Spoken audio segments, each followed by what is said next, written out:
Component introduction. This is our AP10 aerial drone, a high-tech electronic product that allows you to control not only flight, but also image and video capturing. It can be relied on to record everyday life and activities, or for commercial purposes, requiring only simple manipulation with a broad range of applications. The main components you will find in the box are the AP10 composed of the aircraft, remote control, the smartphone holder, the battery, and the repeater, propellers, an instruction manual, a charger, power cord, screwdriver, wrench, and AA batteries. Structure introduction. Now let's focus on the AP10. It has an aerodynamic design with built-in hardware systems, including a flight control software system. This is the head or front of the aircraft. Above it is a camera lens, which has the ability to rotate upward and downwards. And below is a TF card slot. Insert a TF card in order to store photos and video footage. These four arms each have a motor which the propellers can be mounted on. These are the two front arms, each with a green headlight. The other two arms have a red headlight. These are the four landing legs. On this hand, we have the GPS signal indicator light, the battery compartment, and the power switch. Assembling the AP10. Now we want to start assembling the AP10. First, we can install the four propellers on their corresponding motors. Separate the propellers into clockwise and counterclockwise groups. The counterclockwise propellers have a black cap and need to be mounted on the motors that have a P on the arm. Use the wrench to secure the motors so it won't turn while you are spinning the blade counterclockwise to tighten the propeller on the motor. The clockwise propeller have a silver cap and can be mounted on the same fashion on the remaining arms without a P on them. We will now install the battery. Press this button to see if the battery is fully charged. If it isn't, it needs to be charged before use. The battery compartment door is at the back of the aircraft. Insert the battery into the compartment like this. Remember to lock this lock switch in order to lock the compartment door. Finally, we will assemble the remote control with the smartphone holder and the repeater. First, open the battery cover and place four AA batteries. The repeater is used to extend the range of the aircraft's Wi-Fi so we can operate the AP10 with smartphones. Line up the holes on the repeater device as well as the remote control, and then use a screwdriver to secure the two together. Last but not least, line up the smartphone holder like so to mount it on the remote controller. You can now switch the power on to check if everything is working.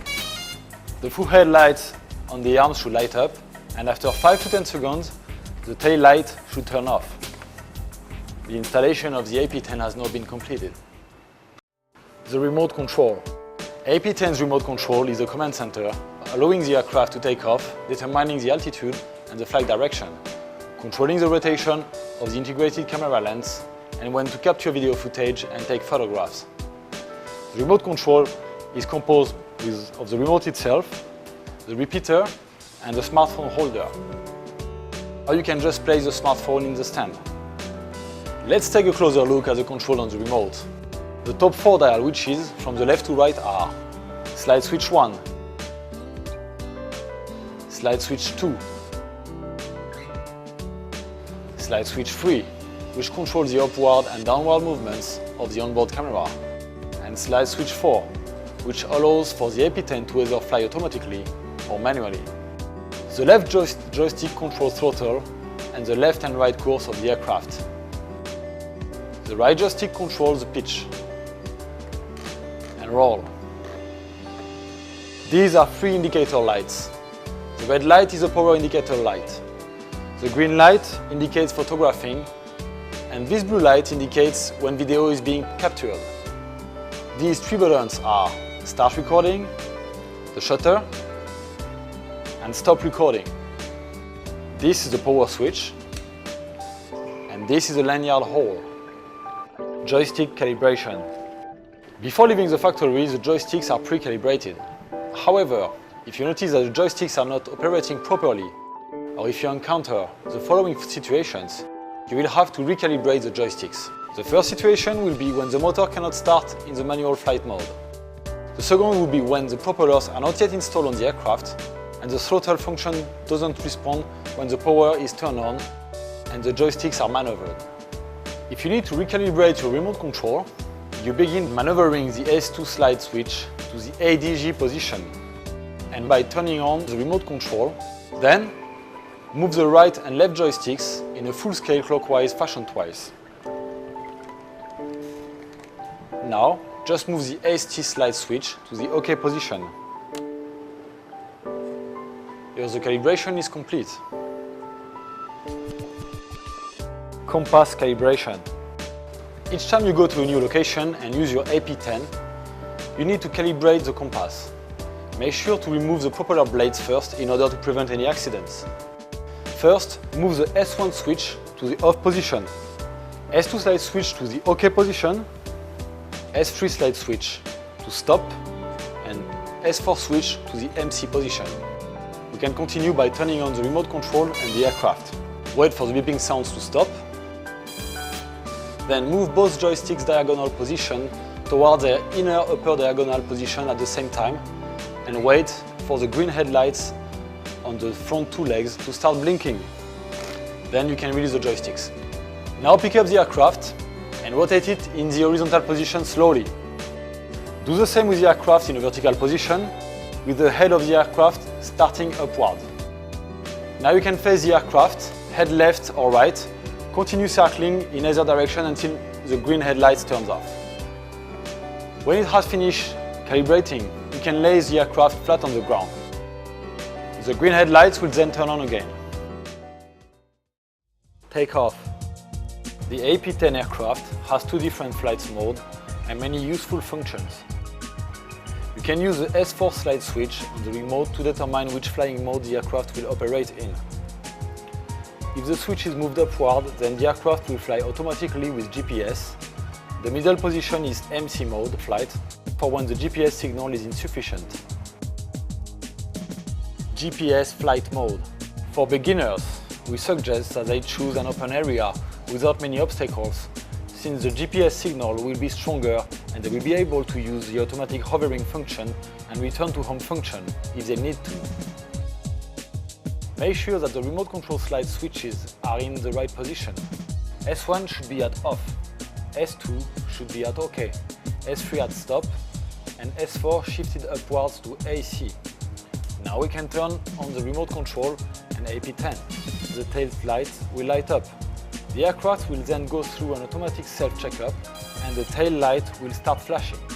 When the tail light displays a flash and light up pattern for periods of 1 second each, it means the self-check was successfully completed and the GPS signal has been found. To start the motor, move the left and right joysticks downward toward the outer corner and hold them there for about 3 seconds. After the motor starts, the propeller will begin to spin at a low speed. Slowly increase the throttle by pushing the left joysticks upward to accelerate the speed of the motors. The aircraft will begin to take off and climb into the air.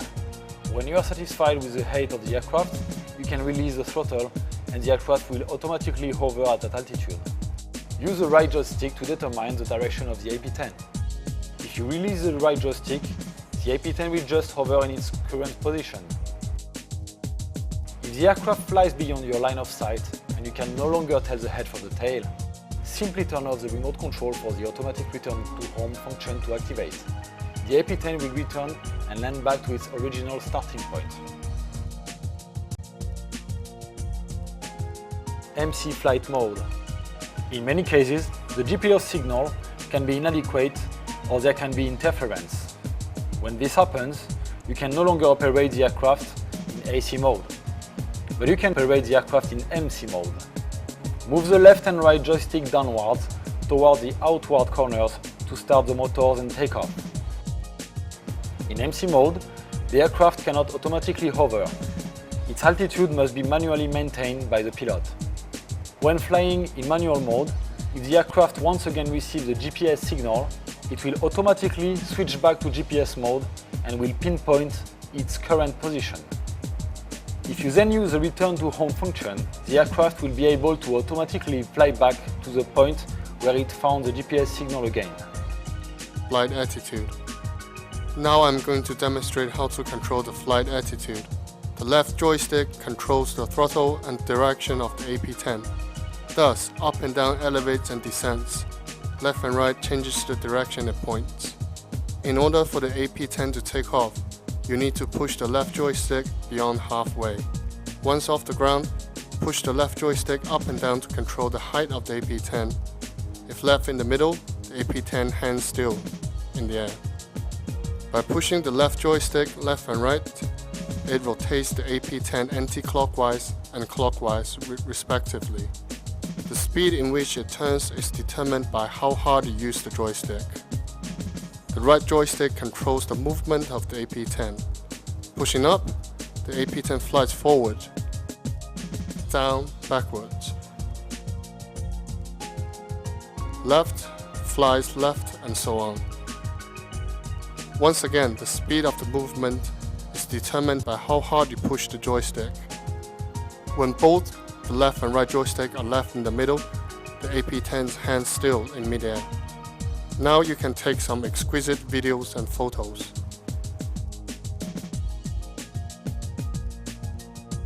Battery level alert. AP10 also features a low battery alert function. When the battery level of the aircraft is below 50%, the lights on the arms of the aircraft will also start blinking. You should immediately replace the battery. When the battery is below 10%, the lights will be flashing at a faster pace. You can then change the flying mode to MC and then manually fly the AP10 back to your location and change the battery. Operating the camera. The AP10 aerial drone has a unique integrated rotating camera that can pivot upwards and downwards. To adjust the camera lens, simply use the S3 slide switch and move it. It is the same process for moving the camera upwards and downwards. Release the S3 dial for the camera to return back to its original middle position. To start and stop recording, press the green and red button respectively. To take photos, press the white shutter button. Repeater introduction. AP10 has its own built-in Wi-Fi that allows for the real-time transmission of HD image and video to smart devices and direct manipulation of the onboard camera with AEE's app. But with the repeater add-on, the wireless signal is improved and the distance required for a connection between a smart device and the AP10 extended. And in an open space with no obstacles, the signal can reach 300 meters. Before using the Wi-Fi function, it is a good idea to confirm the connection between the AP10 and the repeater. To begin, turn on the AP10, the remote control and the repeater. Wait about 30 seconds for all three to completely start up. When the blue indicator lights on the repeater starts blinking, it means the repeater is operating normally. Shift the S2 slide switch dial into the middle position while confirming the Wi-Fi connection. Then move the S2 slide switch into the OK position. Now just press the reset button on the repeater.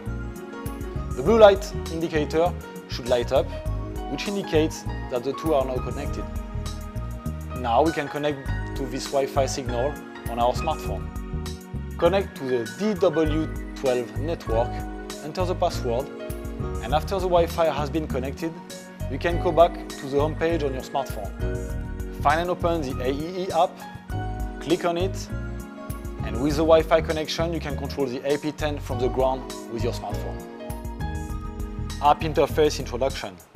AEE's app can be downloaded directly from the App Store on your mobile phone. Search for AEE app in the search bar and the free application will appear for you to download. Then it will be automatically installed on your smartphone.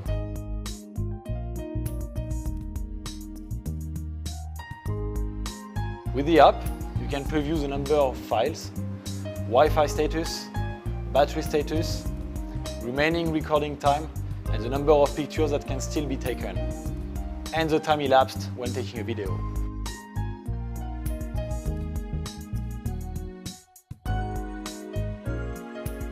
You can also directly adjust the focal length of the onboard camera.